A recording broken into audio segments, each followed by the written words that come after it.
Hello everyone, welcome to my channel nursing classes. आज हम discuss करेंगे एंटीपार्टम हेमरेज, प्रसव पूर्व रक्तस्राव क्या होता है, इसके कारण क्या होते हैं और मैनेजमेंट क्या है। सो स्टार्ट करते हैं। Antepartum haemorrhage. एंटीपार्टम हेमरेज का मतलब है प्रसव पूर्व रक्तस्राव होना। एंटीपार्टम हेमरेज को प्रीपार्टम हेमरेज भी कहते हैं, मतलब कि डिलीवरी के पहले होने वाली ब्लीडिंग।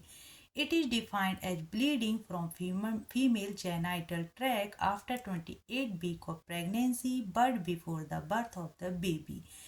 यह ब्लीडिंग जो है वह प्रेग्नेंट वुमेन के जेनाइटल ट्रैक से होती है।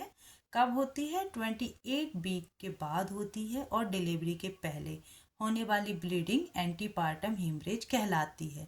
जितनी भी प्रेग्नेंट महिलाएं होती हैं उसमें 4% वुमेन को एंटीपार्टम हेमरेज देखने को मिलता है। और यह इंक्रीज करती है रिस्क। किस चीज़ का रिस्क? फीटल और मैटरनल, मतलब जो होने वाला बेबी है और मदर है उसकी बीमारी और मृत्यु के कारण भी बन सकता है। Different terminologist used. जो डिफरेंट टर्मिनोलॉजी है वो क्या है? स्पॉटिंग होना। स्पॉटिंग होना मतलब कि स्टेनिंग, स्ट्रीकिंग और blood spotting noted on underwear और सैनिटरी प्रोटेक्शन। हल्की ब्लीडिंग होना, जैसे कि 1 या 2 ड्रॉप ब्लीडिंग होना सैनिटरी पैड में दिख जाती है, जिसको स्पॉटिंग कहा जाता है। Minor haemorrhage. माइनर हेमरेज का मतलब है ब्लीडिंग तो हो रही है लेकिन कितनी हो रही है? 50 ml के आसपास होती है और यह स्टॉप हो जाती है, सेटल हो जाती है। Major haemorrhage. Major haemorrhage mean 50 ml से लेकर 1000 ml तक ब्लीडिंग हो रही है, बट यहाँ पे क्या है, जो पेशेंट है वह क्या है, शॉक में नहीं गई है। मेसिव हेमरेज मतलब भारी मात्रा में रक्तस्राव हो रहा है, कितना? 1000 ml से ज़्यादा, और पेशेंट क्या होगी इस कंडीशन में? शॉक में जाएगी। Recurrent APH. Recurrent antepartum haemorrhage का मतलब है बार बार ब्लीडिंग होना, 1 एपिसोड से ज़्यादा। इटियोलॉजी की बात करें सो क्लासिफाइड किया गया है प्लेसेंटल कॉज। प्लेसेंटल कॉज में 2 मेन कॉज होते हैं जिसके कारण एपीएच देखने को मिलता है, जैसे कि प्लेसेंटल एब्रप्शन। प्लेसेंटल एब्रप्शन का मतलब है जो प्लेसेंटा अटैच होता है यूट्राइन बॉल से, इम्प्लांट होता है, वह धीरे धीरे सेपरेट होना स्टार्ट हो जाता है, अलग हो जाता है, जिसके कारण क्या होती है? ब्लीडिंग होती है, जो एपीएच कहलाती है। Placenta previa. प्लेसेंटा प्रीविया का मतलब है जो प्लेसेंटा है वो यूट्रस में लोअर लाइनिंग, मतलब कि नीचे की तरफ अटैच होता है, नीचे की तरफ इम्प्लांट होता है।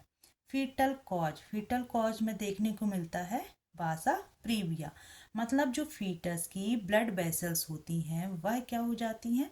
रप्चर हो जाती हैं या टीयर हो जाती हैं, जिसके कारण ब्लीडिंग होती है और फीटस की डेथ भी हो सकती है। Maternal cause. मैटरनल कॉज क्या क्या होते हैं? वेजाइनल ट्रॉमा या इन्फेक्शन, मीन्स यदि एक्सीडेंट हो जाए या इन्फेक्शन हो जाए जिसके कारण ब्लीडिंग हो रही है। सर्वाइकल एक्ट्रोपियन, जिसका मतलब है cells from inside the cervix. जो सर्विक्स की सेल्स होती हैं वह बाहर की तरफ दिखाई देने लगती हैं।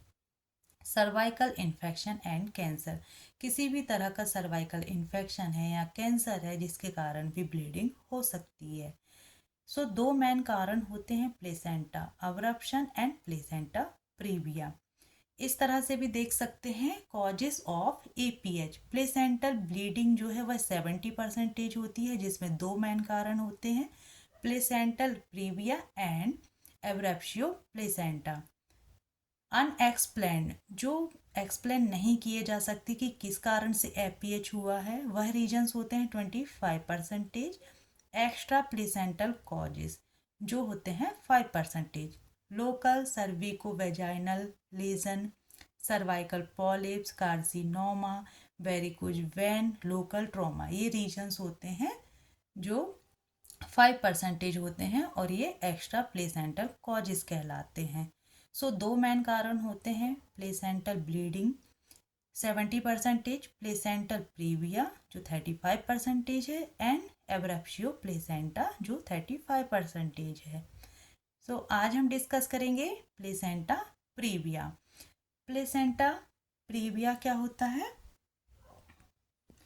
प्लेसेंटा प्रीविया लैटिन वर्ड है जिसका मतलब है प्री मतलब है बिफोर एंड वाया मतलब है way. Means placenta in the way before the baby is presenting part, मतलब कि प्लेसेंटा प्रेजेंटेशन प्लेसेंटा का पहले होगा बेबी के पहले। प्लेसेंटा प्रीविया की खोज पॉल पोर्टल ने की थी। कब? 1685 में। इस कंडीशन का उन्होंने सबसे पहले पता लगाया था और इसका उपचार भी किया था। So, placenta previa is a types of antepartum hemorrhage. Antepartum hemorrhage का एक types है placenta previa. Placenta previa is a condition where the placenta is implanted completely or partially in the lower part of the uterus. जो uterus होता है उसके नीचे की तरफ placenta implant हो जाता है, या तो आधा होगा या पूरी तरह से होगा, जिसको कहते हैं placenta previa. Definition: The placenta is implanted partially or completely over the lower uterine segment over the adjacent to the internal os. It is called placenta previa. Incidence of placenta previa is about 1 in every 200 pregnancies. 200 pregnancy में से 1 pregnancy इस तरह की होगी जिसमें APH देखने को मिलेगा। प्लेसेंटा प्रीविया के क्या रिस्क फैक्टर हैं, क्या कारण होते हैं जिसके कारण प्लेसेंटा प्रीविया होने का खतरा होता है? एज यदि 35 ईयर से ज़्यादा की है और प्राइमी है मतलब कि पहली प्रेगनेंसी है, सो रीजंस हो सकते हैं कि प्लेसेंटा प्रीविया की कंडीशन बने। मल्टीपैरिटी मीन्स जिसमें एक से ज़्यादा प्रेगनेंसी हो उसमें भी रिस्क हो सकता है। प्रीवियस प्लेसेंटा प्रीविया यदि पहले प्रेगनेंसी में उनको प्लेसेंटा प्रीविया की हिस्ट्री रही हो तो भी प्लेसेंटा प्रीविया का हो सकता है। प्रीवियस सीजेरियन सेक्शन यदि पहली डिलीवरी उनकी ऑपरेशन से हुई हो, सीजर से हुई हो, तो भी कारण हो सकता है।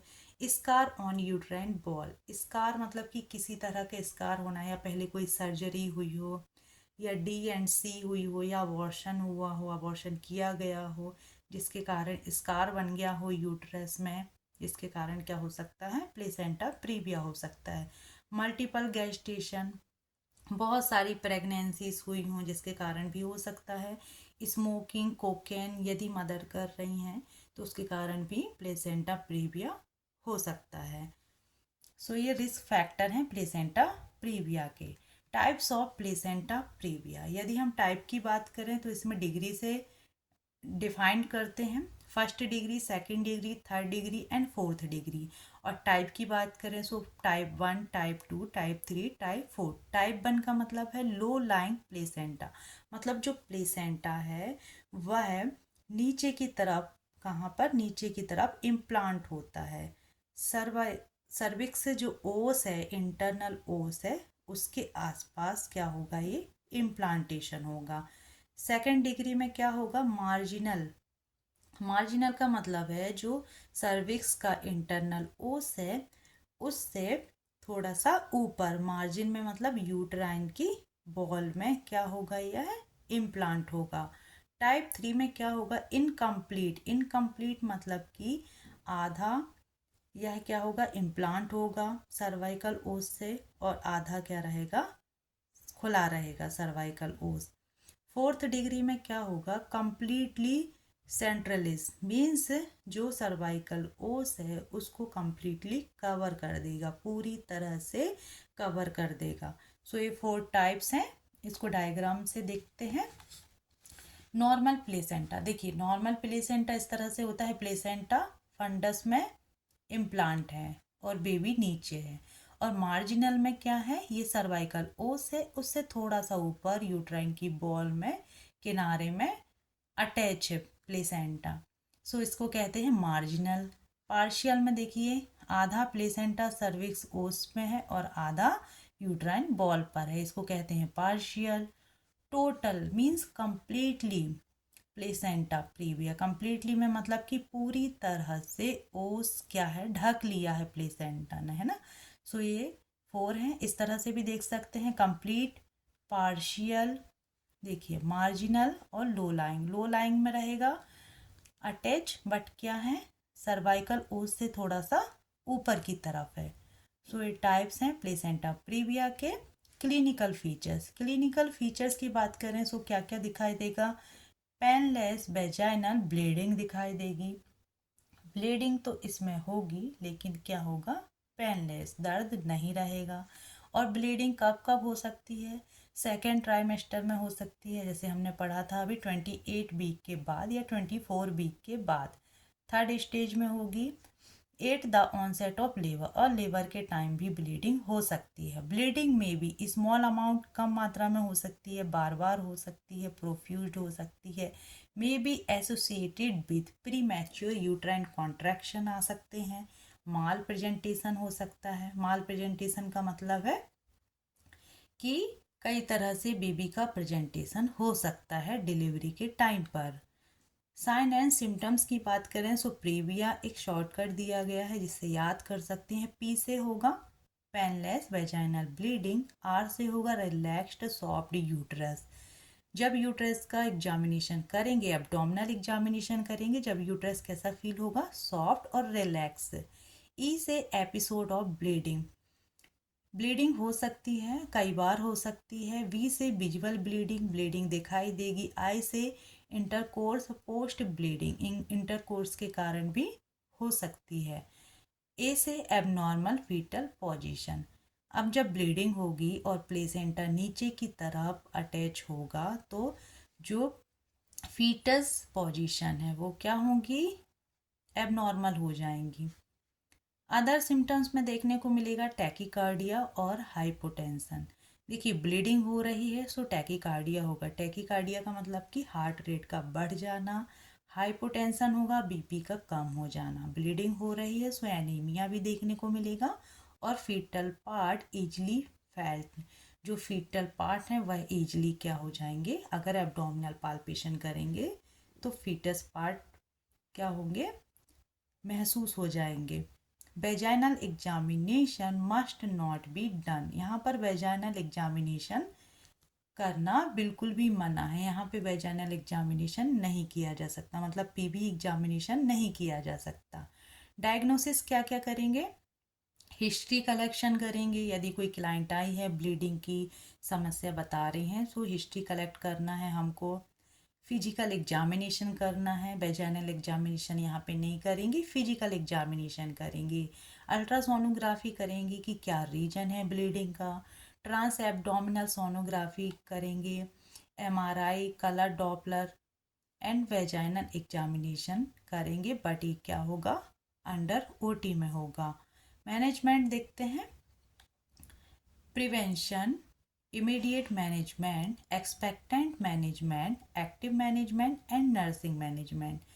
मैनेजमेंट में क्या क्या करेंगे, प्रिवेंशन करेंगे। यदि पहले से कोई पेशेंट को ब्लीडिंग हो रही है और सोनोग्राफी में पता चल गया है कि प्लेसेंटा प्रीविया की कंडीशन है तो क्या करेंगे, प्रिवेंशन करेंगे और वॉच करेंगे। यदि ब्लीडिंग ज़्यादा बढ़ रही है तो क्या करेंगे, इमीडिएट मैनेजमेंट करेंगे।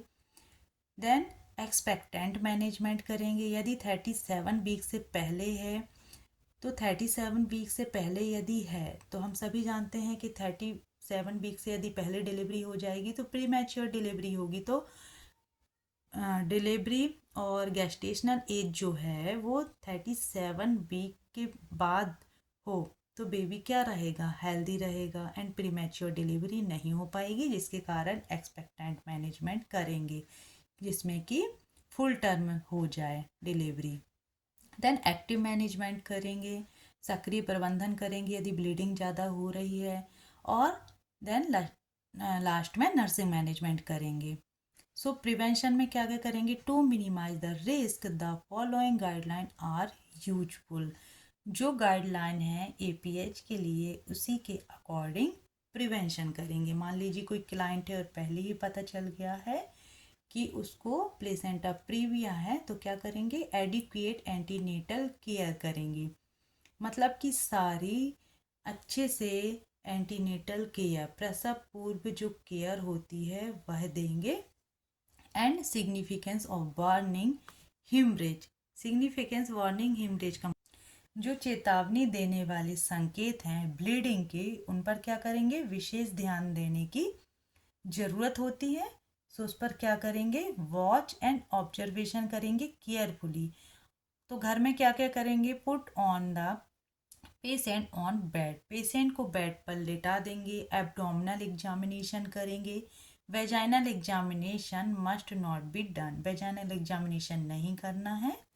और क्या करना है, पेशेंट को हॉस्पिटल ट्रांसफ़र करना है। और हॉस्पिटल में क्या करना है, एडमिशन टू हॉस्पिटल, हॉस्पिटल में क्या करना है, एडमिट करवाना है।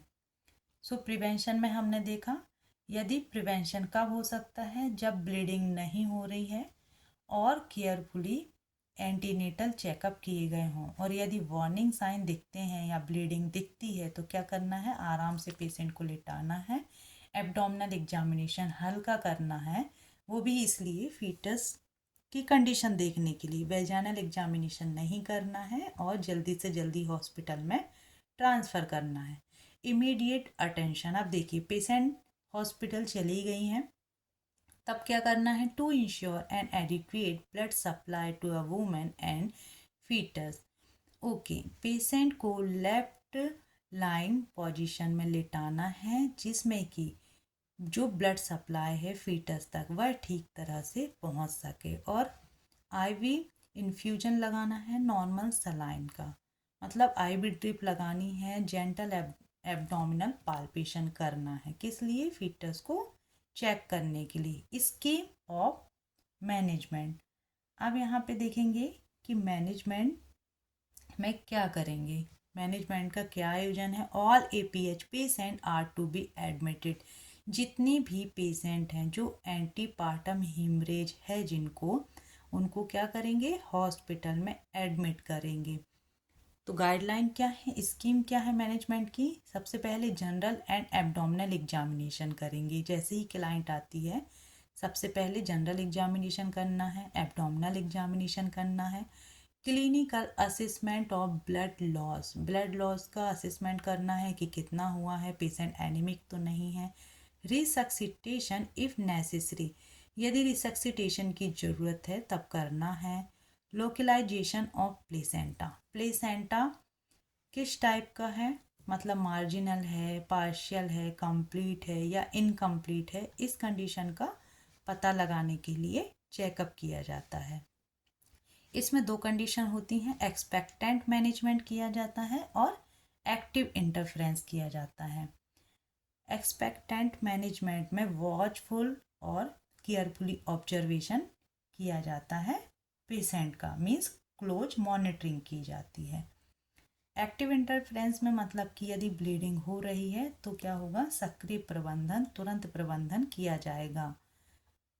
एक्सपेक्टेंट मैनेजमेंट में क्या किया जाता है, the expectant treatment is carried up to 37 weeks. Expectant management जो है वह 37 वीक तक चलाया जाता है, जिसमें कि फीटस क्या हो जाए, ठीक तरह से मैच्योर हो जाए। इसका उद्देश्य क्या है कि फीटस पूरी तरह से मैच्योर हो जाए and maternal without compromising the maternal health, मतलब यहाँ पे मातृ स्वास्थ्य से समझौता किए बिना फीटस पूरी तरह से मैच्योर हो जाए, इसका यह एम्स है। इंडिकेशन, संकेत क्या क्या होते हैं एक्सपेक्टेंट मैनेजमेंट की, नो एक्टिव ब्लीडिंग, यदि ज़्यादा ब्लीडिंग नहीं हो रही है, कम है, स्पॉटिंग बस है, हल्की ब्लीडिंग है, तब एक्सपेक्टेंट मैनेजमेंट किया जाता है। पेशेंट स्टेबल होम्योडायनेमिकली, पेशेंट पूरी तरह से क्या है, स्टेबल है और ठीक तरह से गतिशील है, तब किया जाता है। Foetal heart sound good, foetal heart rate अच्छी है तब किया जाता है। कार्डियोटोकोग्राफी, यदि टेस्ट किया गया है और उसमें फीटस की कार्डियक एक्टिविटी, फीटस की मूवमेंट, फीटस का हार्ट रेट ठीक है, तब एक्सपेक्टेंट मैनेजमेंट किया जा सकता है। इंटरवेंशन क्या क्या करते हैं इसमें, बेड रेस्ट के लिए कहेंगे बेड रेस्ट करना है। पेरियोडिक इंस्पेक्शन ऑफ बल्बल पैड, समय समय पर जो पैड लगाएंगे, सैनिटरी पैड दिया जाएगा लगाने के लिए, उसको क्या करना है, वो देखना है, ऑब्जर्वेशन करना है कि ब्लीडिंग तो नहीं हो रही है। Supplementary haematinic if patient is anaemic, यदि पेशेंट एनीमिया है पेशेंट को तो क्या कराना है, सप्लीमेंट मेडिसिन जो होती हैं आयरन कैल्शियम और मल्टीविटामिन्स हैं वो क्या करना है, देना है। यूज ऑफ टोकोलाइटिक ड्रग, टोकोलाइट टोकोलिटिक्स ड्रग, टोकोलिटिक्स जो ड्रग है वह क्या करती हैं, समय से पहले होने वाली डिलीवरी को क्या करती हैं, रोकती हैं, जिसमें कि प्रेगनेंसी 37 वीक तक पहुंच जाए, उसके बाद क्या करा सकते हैं, डिलीवरी करा सकते हैं। इसलिए use of tocolytic drug R H immunoglobulins to all R H negative women, यदि वुमेन का आर एच फैक्टर नेगेटिव है, ब्लड ग्रुप नेगेटिव है, तब क्या दिया जाता है, आर एच इम्यूनोग्लोबुलिन दिया जाता है। एक्टिव मैनेजमेंट, एक्टिव मैनेजमेंट में क्या करते हैं, इंडिकेशन क्या होता है, यदि ब्लीडिंग हो रही है अकर 8 और आफ्टर 37 वीक ऑफ प्रेगनेंसी। सक्रिय प्रबंधन कब किया जा सकता है, जब 37 वीक से बाद हो, प्रेगनेंसी 37 वीक तक पहुंच गई हो और यदि ब्लीडिंग हो रही हो, पेशेंट इज इन लेबर, मतलब कि पेशेंट लेबर पेन में है, FHS absent, foetal heart sound absent है, या ग्रॉस फीटल माल फॉर्मेशन है, या किसी तरह की फीटल में क्या है, विकृति है, या फीटस डेड हो गया हो, उस कंडीशन में एक्टिव मैनेजमेंट मतलब कि तुरंत मैनेजमेंट किया जा सकता है। सो एक्टिव मैनेजमेंट में दो कंडीशन होती हैं, vaginal delivery and caesarean delivery. Placental edge is within 2 cm from the internal os, in this case no internal examination is performed and cesarean section is considered as the best choice। Placenta जो cervical ओस है, internal ओस है, उसके 2 centimetre के पास हो, तब क्या किया जाता है, इसमें किसी भी तरह का वेजाइनल एग्जामिनेशन नहीं किया जा सकता है और सबसे अच्छा ऑप्शन है कि सीजेरियन डिलीवरी जल्द से जल्द करा दी जाए। Then placenta edge is 2-3 centimetre away from the internal cervical os, यदि सर्वाइकल ओस जो इंटरनल सर्वाइकल ओस है उससे 2 से 3 सेंटीमीटर दूर है प्लेसेंटा, तब क्या किया जा सकता है, इंटरनल एग्जामिनेशन होता है कहाँ पर, ओटी में। ARM आर्टिफिशियल रप्चर मेम्ब्रेन करेंगे, और यदि पेशेंट को पेन है, लेबर पेन है, तो ऑक्सीटोसिन नहीं देंगे, और यदि पेशेंट को लेबर पेन नहीं है तो ऑक्सीटोसिन देंगे। दो कंडीशन होंगी उसमें, सेटिस्फैक्ट्री प्रोग्रेस ऑफ लेबर, यदि कंटिन्यू पेशेंट को लेबर पेन आ रहे हैं तब क्या होगा, वेजाइनल डिलीवरी आराम से हो सकती है। और यदि ब्लीडिंग हो रही है continue and no labour pain, यहाँ पे लेबर पेन नहीं हो आ पा रहा है, किसी भी तरह से पेन नहीं हो रहा है, तब क्या होगा, इसमें सीजेरियन डिलीवरी हो जाएगी। सो एक्टिव मैनेजमेंट में क्या क्या करेंगे, वेजाइनल डिलीवरी कराई जाती है, सीजेरियन डिलीवरी कराई जाती है। वेजाइनल डिलीवरी कब कराई जाती है, जब लेबर प्रोग्रेस कर रहा हो, मतलब कि सर्वाइकल डायलिटेशन हो रहा है उसमें और पेन भी आ रहे हैं, तब नॉर्मल डिलीवरी कराई जा सकती है। और सीजेरियन डिलीवरी कब कराई जा सकती है, जब ब्लीडिंग कंटिन्यू हो और लेबर पेन नहीं हो रहा हो, लेबर दर्द क्या हो, रुक गया हो, तब सीजेरियन डिलीवरी हो सकती है। सो मैनेजमेंट में इस तरह से मैनेजमेंट किया जा सकता है। देन नर्सिंग मैनेजमेंट में क्या क्या करते हैं, monitor vital sign, provide adequate rest, reposition client, encourage relaxation techniques के बारे में बताएंगे। Elevate HB of the client, यदि HB हीमोग्लोबिन यदि कम हुआ है क्लाइंट का, तब क्या करेंगे, उसको बढ़ाने के लिए जो मेडिसिन दी जाती हैं वह सारी मेडिसिन क्लाइंट को देंगे, क्लाइंट को साइकोलॉजिकल सपोर्ट करेंगे, और क्या करेंगे, मॉनिटर करेंगे, ऑब्जर्वेशन करेंगे, ऑब्जर्वेशन में क्लाइंट को रखेंगे। सो ये है नर्सिंग मैनेजमेंट। सो आज हमने पढ़ा प्लेसेंटा प्रीविया क्या है और प्लेसेंटा प्रीविया क्या है, केपीएच का टाइप है, कॉजेस क्या है उसके और मैनेजमेंट क्या है। Then complication. अब कॉम्प्लिकेशन में भी दो कंडीशन होती हैं। मैटरनल कॉम्प्लिकेशन क्या हो सकता है, ड्यूरिंग प्रेगनेंसी हो सकते हैं कॉम्प्लिकेशन, लेबर के समय जब प्रसव में होगी क्लाइंट तब हो सकते हैं, और परपेरियम मतलब कि डिलीवरी के बाद जो भी कॉम्प्लिकेशन हो सकते हैं वो क्या क्या हो सकते हैं, फीटल कॉम्प्लिकेशन हो सकते हैं।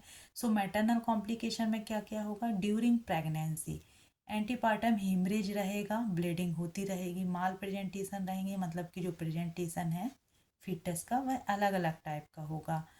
प्री मैच्योर डिलीवरी हो सकती है और प्री मैच्योर लेबर हो सकता है। लेबर पॉइंट जो लेबर पेन है वो टाइम के पहले आ सकते हैं।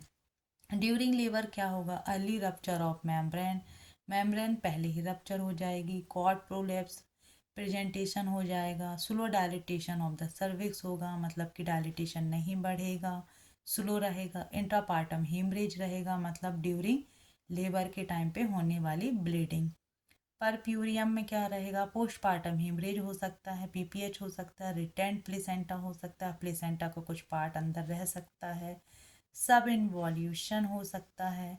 फीटल कॉम्प्लिकेशन में क्या होगा, लो बर्थ वेट बेबी हो सकता है, एस्फिक्सिया हो सकता है मतलब कि सांस संबंधी बीमारी हो सकती है बच्चे को, और इंट्रा यूट्राइन डेथ भी हो सकती है, आईयूडी भी हो सकते हैं। सो ये प्लेसेंटा प्रीविया के कॉम्प्लिकेशन है। देन आज हमने पढ़ा एपीएच और प्लेसेंटा प्रीविया। सो वीडियो अच्छा लगा हो तो शेयर और लाइक कर दीजिएगा, सब्सक्राइब कर दीजिएगा। Thank you.